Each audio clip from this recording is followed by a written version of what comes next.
Funding for Lawmakers comes from the University of West Georgia in Carrollton, ensuring a better life for Georgians in the 21st century. More than 100 programs of study prepare students for successful careers in the critical professions of education and nursing, as well as business and the liberal arts. The Georgia Chamber of Commerce, the voice of Georgia's business community, over 4,000 members strong, working with lawmakers for over 90 years to make sure that our state remains a place where companies thrive. And by supporters of Georgia Public Broadcasting. Thank you.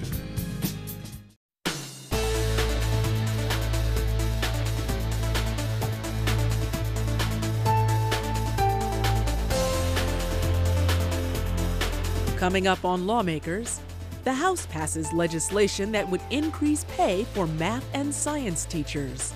The Senate Special Committee on Stimulus visits an economically disadvantaged community in Georgia. And our leadership series of interviews continues with House Speaker Pro Tem Mark Burkhalter. Those stories and more are coming up next. Live from Atlanta, this is Lawmakers. Here are your anchors, and Wandy Lawson and David Zelski.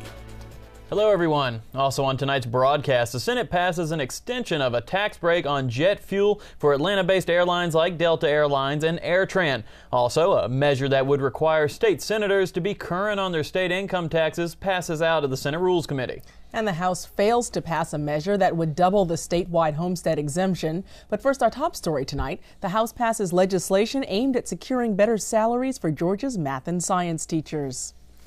The House today passed a portion of the governor's education agenda. Education Chair Representative Brooks Coleman explained that House Bill 280 would offer financial incentives for math and science teachers.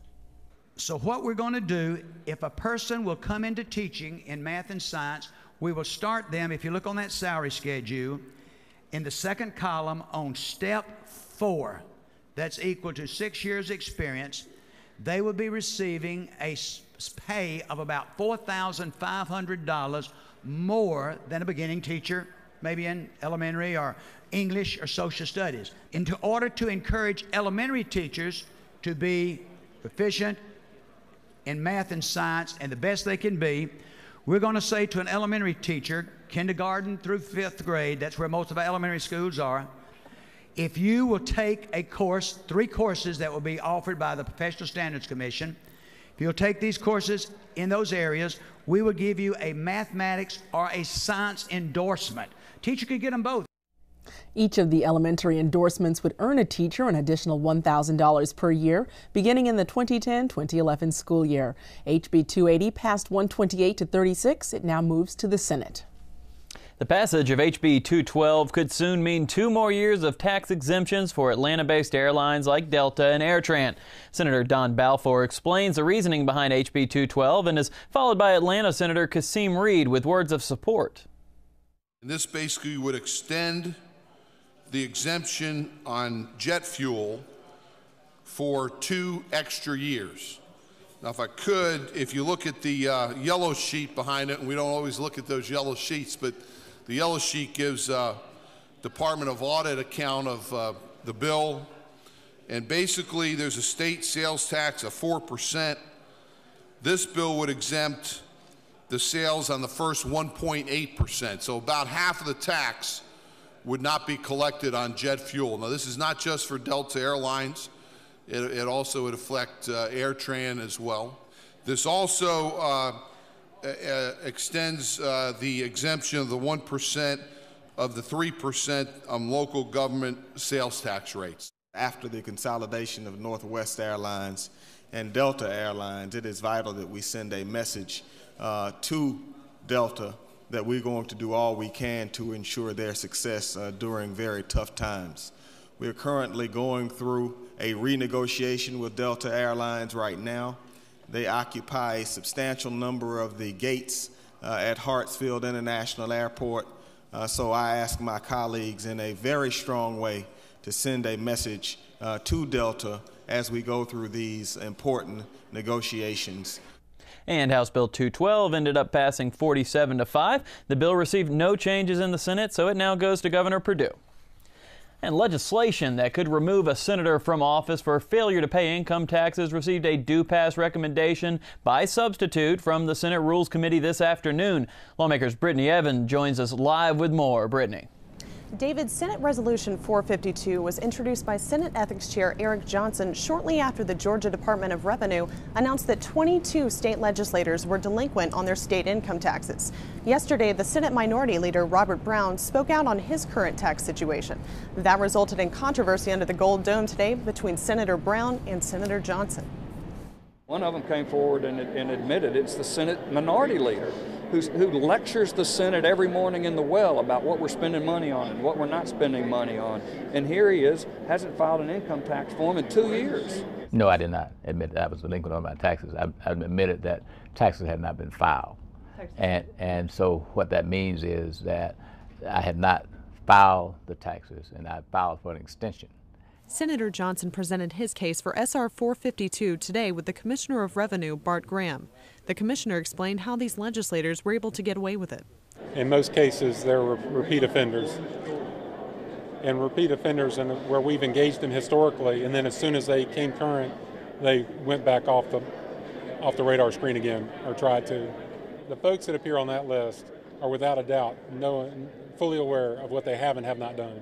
If this change to Senate rules is adopted, the commissioner would be able to file ethics complaints against senators who are delinquent on their taxes. The ethics chair would then privately investigate and decide if reprimand or dismissal is necessary. As we said before, SR 452 passed through the Senate Rules Committee. It'll come to a vote on the floor tomorrow. Before you go, this is actually pretty rare to happen in the middle of the session. Is there anything special about the vote tomorrow we need to know?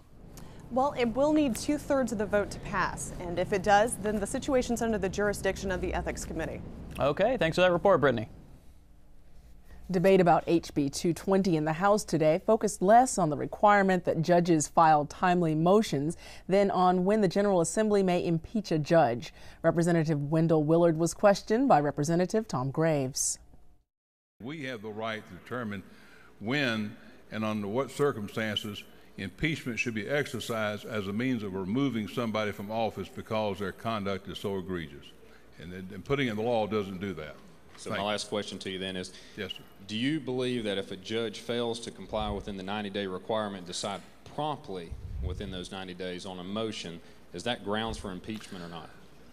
I think if he were repeatedly doing it over a long period of time, and I've seen some judges I felt might be something we'll consider doing to them, but realize in all the years that we've had, at least I say this past century and this century, I don't know there ever being a time that we as a body have impeached a judge in Georgia. HB 220 passed 102 to 56 and moves to the Senate. One non-court related bill that passed today allows young children to ride their bikes on the sidewalk. And I bet you didn't even know this was against the law. Here's Representative Sharon Cooper. What this bill does is allow local jurisdictions to decide if they want to allow children 12 and under to ride their bicycles on the sidewalks. Statistics and studies show that it is unsafe for children of this age to ride in bicycle lanes on the road. HB 422 passed without opposition and now moves to the Senate. Legislation that would double the current homestead tax exemption failed to pass the House today. Lawmakers Minu Hosseini joins us live from the Capitol with more. Minu. And Wandy, Senate Bill 83 would have increased the current homestead exemption of $2,000 to $4,000, but would have required a special election held on the third Tuesday of June this year. That had representatives speaking up for their cash-strapped communities. But Representative Lindsay, the bill's sponsor, explained why it would benefit community members. I believe it's good policy and good politics in all areas of the state. Like I said, Mr. Speaker, the issues before us are fairly simple, whether or not we want to protect our homeowners during these difficult times. It's something that is not a budget buster. It's relatively mild impact on the local governments, but can have a great impact on our homeowners. But some legislators were concerned that SB 83 would cost local governments. I rise today in opposition to Senate Bill 83 because of the effects that I think it will have on the people who I represent. Many of our cities and counties are facing major budget deficits and shortfalls But unlike the state of Georgia, Mr. Speaker, many of them can't wait on a stimulus to balance their budgets. They've been forced to raise taxes, or in the city of Atlanta's case, dramatically cut services. But with 98 yeas and 63 nays, Senate Bill 83 did not receive a constitutional majority. Majority Leader Representative Keene requested that the bill be reconsidered tomorrow. Reporting live, I'm Minu Hosseini for Lawmakers. All right, Minu, thanks so much for that report. Well, And the Senate passed 11 pieces of legislation on the floor this morning, beginning with SB 15 from Senator John Douglas, which provides certified cleanup for sites where extremely toxic methamphetamine has been manufactured. Many states have established cleanup standards in recognition of the danger in order to protect unsuspecting property owners, future buyers, and future renters. Yet in Georgia, there are no standards, there are no rules or regulations in place to govern what happens in a former meth lab once the materials are removed. Any unscrupulous property owner could immediately stick a for sale or rent sign out front of the property the next day under current state law. So SB 15 works to establish the first standards for handling meth-contaminated property. After a 43-8 passage of SB 15, they passed Senator J.B. Powell's Made in Georgia program. SB 117 directs the Department of Economic Development to create and maintain a website that informs the public of Georgia manufacturers and their goods and products. What this does is it enables us as Georgians to go to a website, see what products are made if we're looking for a lawnmower or we're looking for other products, and see what manufacturer produces those goods in the state of Georgia and what name brand they sell under. 53-0 was the final vote on SB 117. Senator John Douglas then took the well again to present SB 136. This provides deportation measures for illegal aliens who have been convicted. Senate Bill 136 is a bill to bring Georgia in line with the Federal Immigration Customs Enforcement rapid removal of eligible parolees accepted for transfer or repat program. This is a program paid for by the federal government to relieve Georgia taxpayers of the burden of housing and supporting criminal aliens who have broken other laws in this state besides being here illegally. Rather than releasing these convicted criminals back onto our streets when they are eligible for parole, this program will provide for their deportation back to their home countries for release there. After the passage of SB 136, Senate Banking and Financial Institutions Chairman Bill Hamrick presented SB 141, dealing with home foreclosure procedures and fees. We talked about the cities trying to take care of these properties and identify who owns them, get the grass cut, and those kind of things. So the solution was this piece of legislation that requires foreclosure deeds to be filed. If you file it within 30 days, there's no fee. If you file it after 30 days, there's a step-up process in what it costs to file. It also requires notice to be sent to a tenant who may be in a home that is owned by a person who's being foreclosed on, so that the tenant in the property gets notice and is able to protect their rights if they choose to after the home is foreclosed on, and a lot of times they're just evicted, so this will give them some notice. And even though the Hamrick legislation requires the lender that is foreclosing to give notice to a tenant, it still doesn't guarantee the tenant 60 days in the home. The goal is not to leave them blindsided. SB 141 ended up passing 53-1 and now goes over to the House.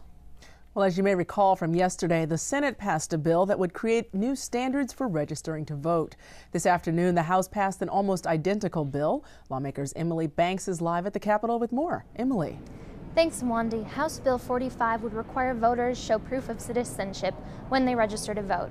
That proof could include a Georgia's driver's license, copy of a birth certificate, naturalization documents, or a Bureau of Indian Affairs ID number. Here's what bill sponsor James Mills said about the legislation. We ought to make sure that not only someone is who they say they are, but that they are a citizen.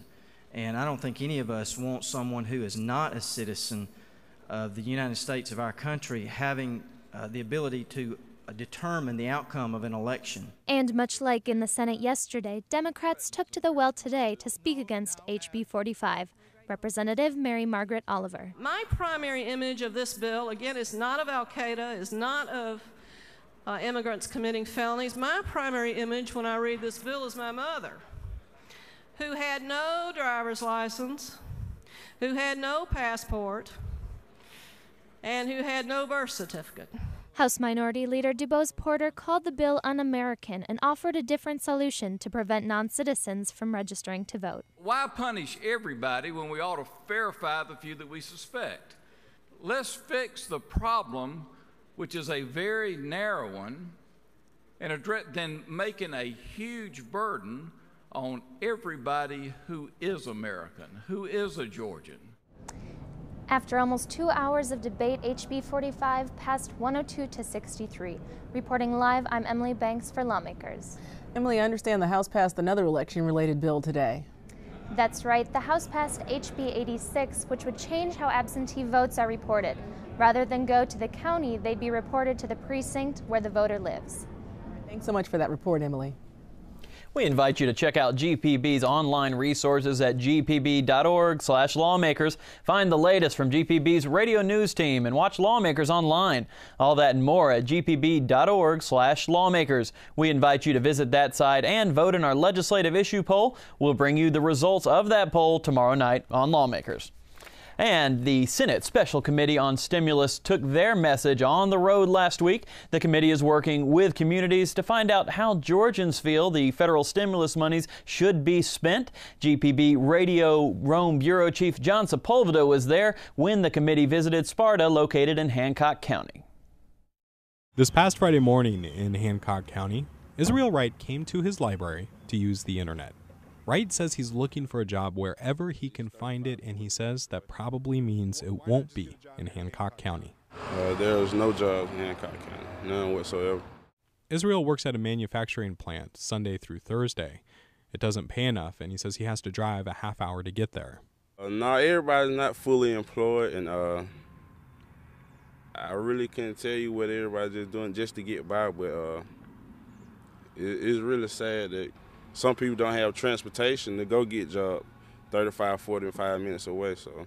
Yet, Wright will tell you he is lucky to be employed at all.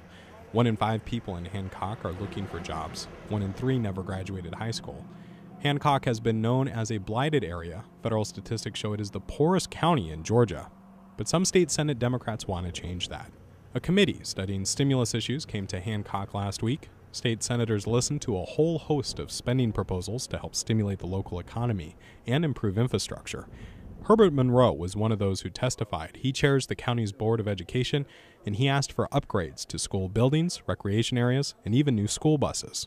We'd like to upgrade the facilities that we have. It sort of gives a person a better feeling about themselves when they have these type of facilities that they can participate in. Other priorities in Hancock include road work, rebuilding downtown, and other infrastructure construction. Senate Democratic leader Robert Brown of Macon chairs the Stimulus Spending Committee. He says the turnout was strong, and he got a lot of new ideas how to spend the money.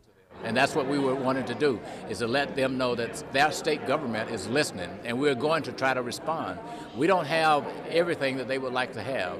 Certainly, a lot of the issues that they raised today, we will not have the resources to respond to. And while rural communities like Hancock can get up to 10% more per project according to federal rules, there is a lot of competition from other areas.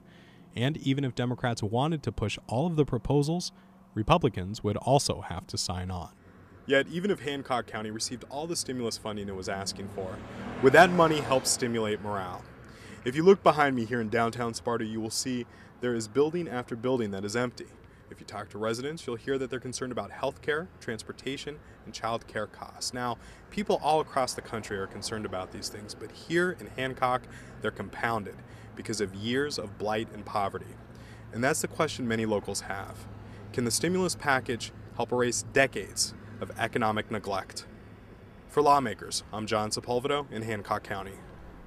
Our leadership interview series continues today with House Speaker Pro Tem Representative Mark Burkhalter. Sponsor of House Resolution 21, Representative Burkhalter advocates the creation of Milton County, encompassing Fulton County north of Sandy Springs. I began by asking him whether Fulton County challenges arise from the county's size or from its leadership. Well, I think it's historically both. It's not structured to function for a county that's 1 million people most populated county in the state, geographically one of the largest counties in the state, some 65 miles long.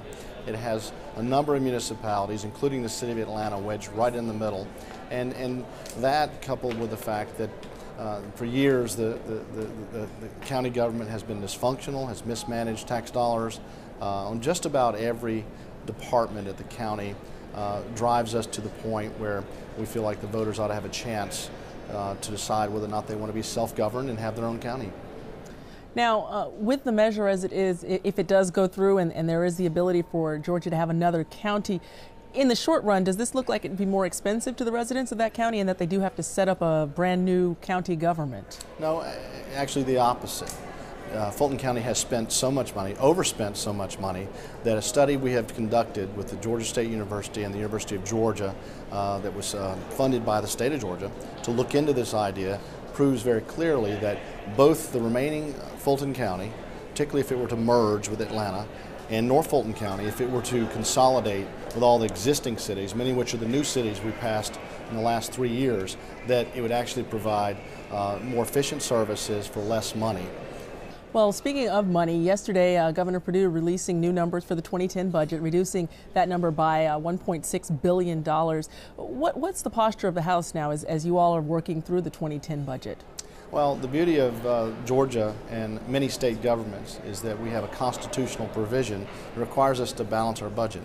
Unlike Congress, where they can deficit spend and they can have China hold the paper on the loans, we can't do that in Georgia. We have to live within our means. We can only spend what we collect in revenues, and we're certainly not about to raise taxes. So we'll balance the budget. It certainly is tough. Times are lean, the economy is tenuous, but we're going to live within what Georgians are paying, and we're going to try to stimulate, put money back into the economy and back into taxpayers' money through a variety of tax cuts. You know, the governor mentioned that one measure that would have to be cut was that $324 million that he was hoping to get as the hospital fees that were going to be collected from hospitals and insurance companies. Why do you think that measure didn't take any traction in the General Assembly? Well, again, back to what I said earlier, we're going to balance our budget. We're not going to raise taxes, and we'll do our constitutional duty that we have here in Georgia. We're not about politically to increase revenues. Okay. Well, in terms of stimulus for Georgia, then, what do you see as being some ways that that Georgia can begin to stimulate its economy? Well, you put two ways you can put money into the economy. Government can write a check, or you can cut taxes and let people keep more of their money. And we don't have the money to write a check, so therefore we're going to try to cut taxes to let people keep more of what they're making. And we've got a variety of tax cuts. Eliminate the corporate income tax, the inventory tax. We're freezing property taxes for 2 years on Georgia residents at a time where property values are just not going up, and it makes no sense that local governments continue to reassess property at a higher value. What we're seeing is property actually being devalued in Georgia. And do you see those tax cutting measures, particularly those for corporations, as being able to create some jobs here in Georgia? Well, that's the hope. We look at our revenues for the month of February. Each month the state looks at how much it's collected and we compare it to that month in the previous year. What is a little bit concerning, to say the least, is that you see both corporate income tax and personal income tax down some 65% over February from 2008. So we have to find a way to incentivize transactions and people to move money around. And we also got to find a way, if we can, to loosen up some of the regulations on our community banks in Georgia, and we're working on measures to do that. All right. Well, Representative Mark Burkhalter, we certainly appreciate your insights here on Lawmakers. Thank you. Glad to do it. Thanks for having me. In other news, a bill that would require all driver's license exams administered in Georgia to be given in English was heard in the Senate Public Safety Committee last week, but due to the high volume of people signed up to speak, voting was delayed. The committee took up SB 67 again yesterday, and lawmakers Minu Hosseini was there for the action.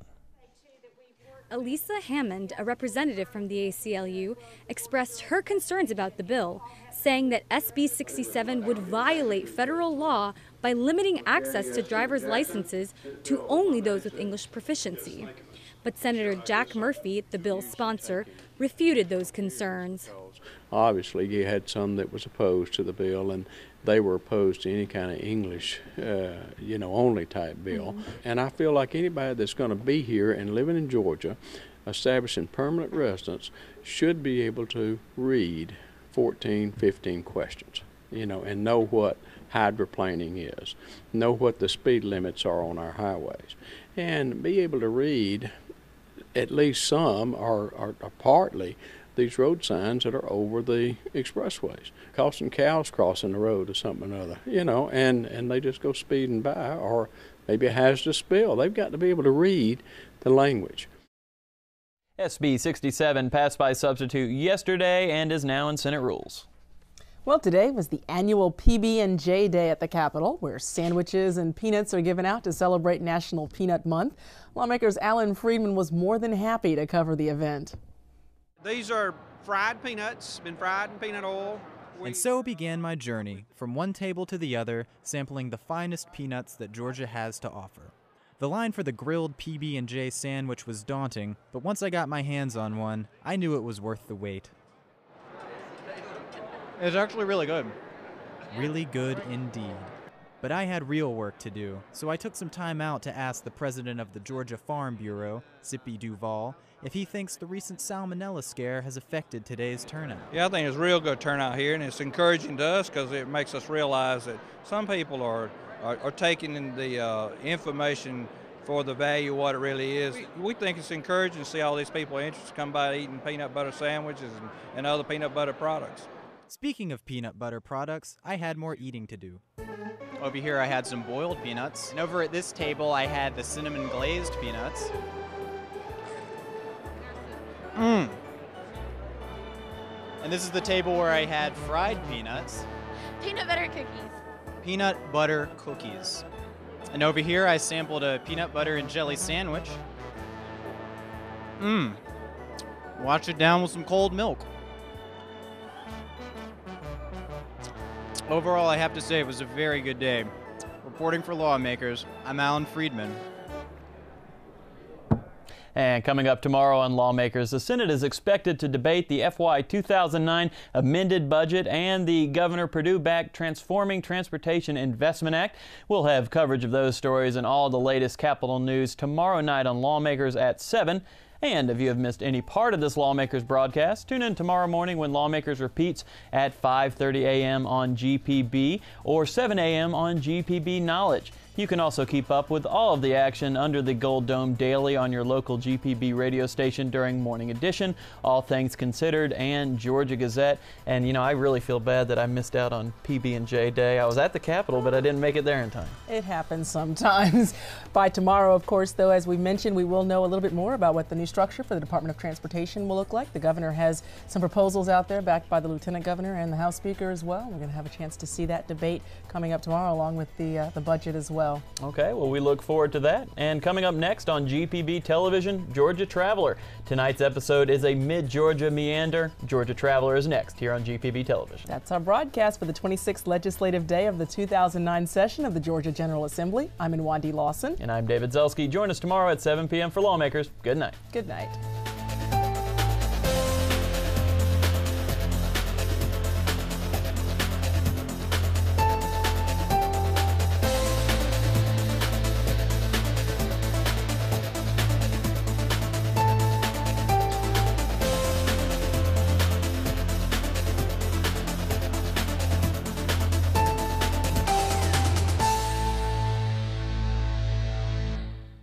This has been a production of Georgia Public Broadcasting.